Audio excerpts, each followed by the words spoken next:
Hello students, this is part 2 of the chapter Understanding the Weather. As we have discussed in previous session part 1, what the weather is and what are the elements of weather.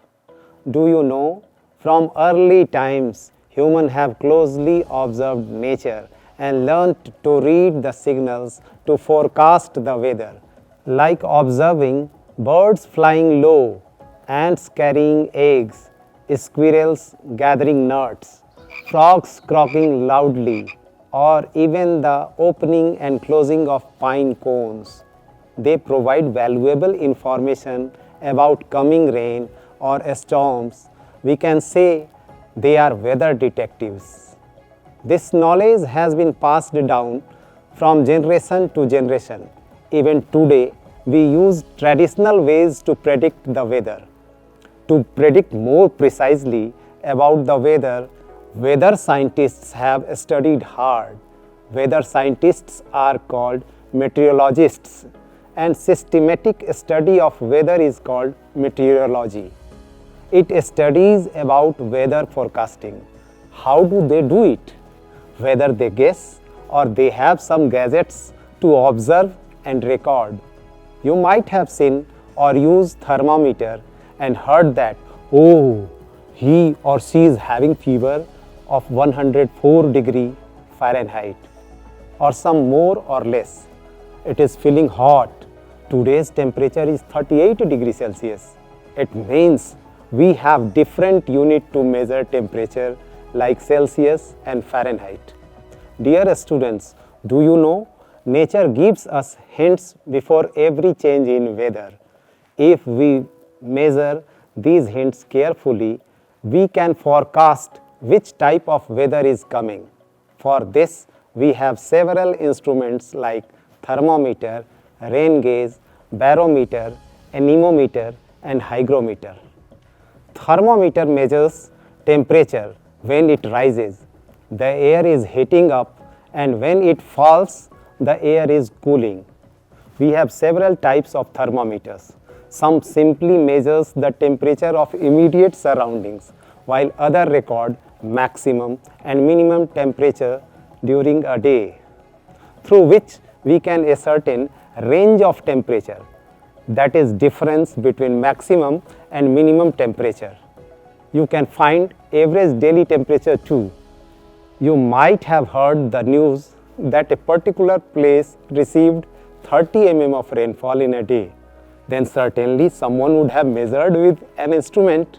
That instrument is rain gauge.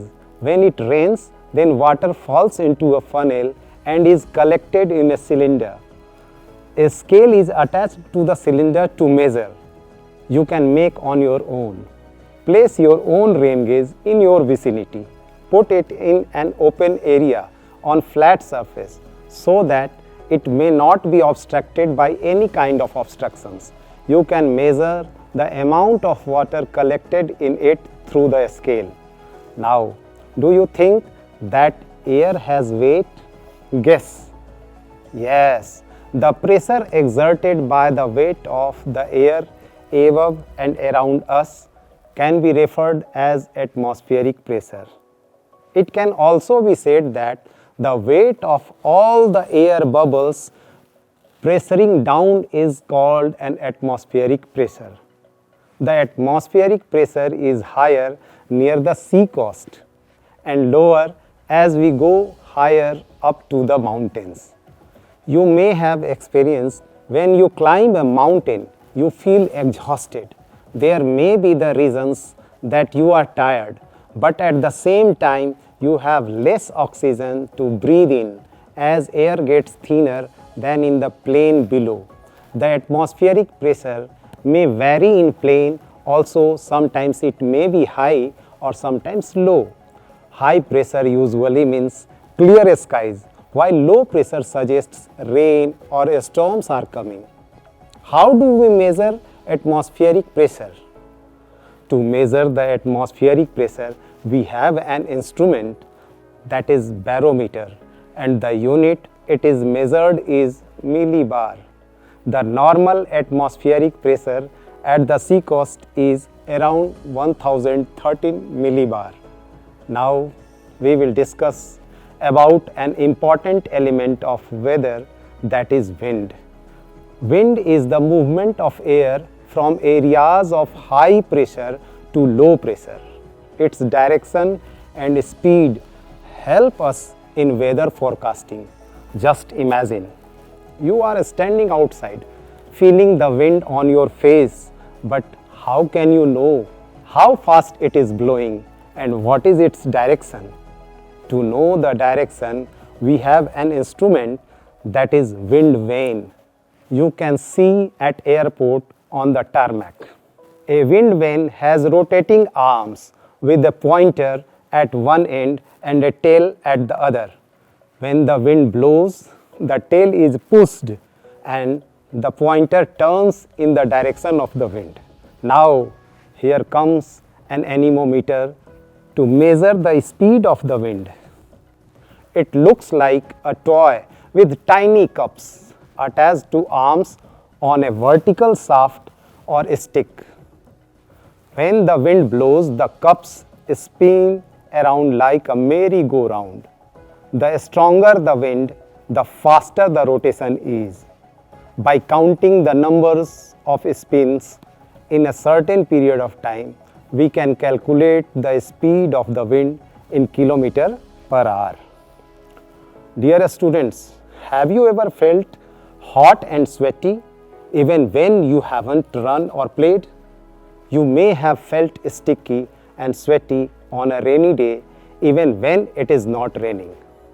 Sometimes you also might have felt that your skin dry and chapped lips. It is due to humidity.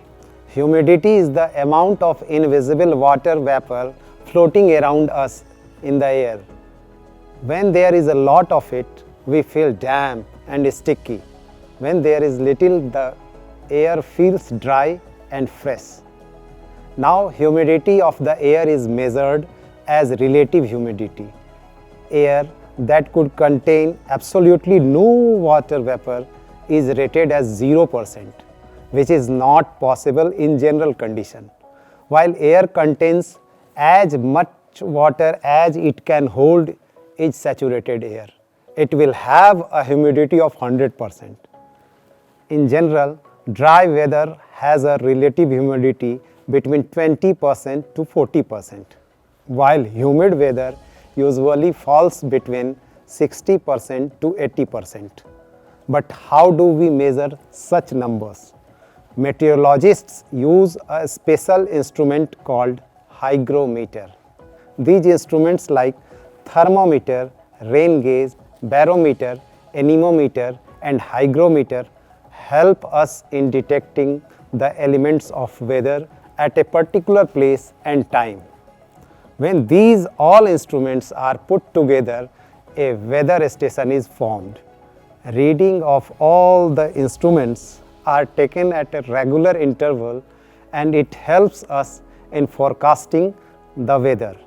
These instruments are not just tools, they are friendly superheroes who help us in recording nature's secrets each day.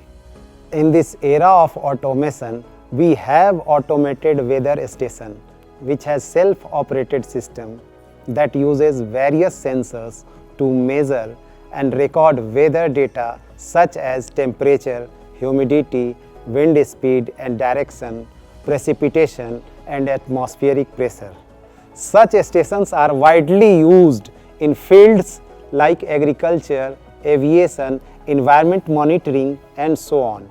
Farmers use weather instruments to track ideal conditions for sowing seeds, irrigating or harvesting. Accurate weather data is essential for safe flight, ship voyages and long journey to avoid the adversities of weather like a storm, fog and so on. It helps us in making better decisions every day, keeping us safe and better prepared to face the natural disaster more efficiently. The data collected by these instruments helps in predicting the weather such as droughts, floods, cyclones, etc. They also enable our local governments to mobilize resources and prepare for any disaster. If stormy weather is expected at sea, fishermen are warned about venturing out in the boats, or an entire coastal area might have to be evacuated if a cyclone is expected. To regulate these all events, our country has a department known as Indian Meteorological Department, which was established in 1875. Its motto is Adityat Jayate Vrishti, a phrase from our ancient text Manusmriti, which means from the sun arises rain, from rain comes food, and from food living being originate. Thank you and have a pleasant day.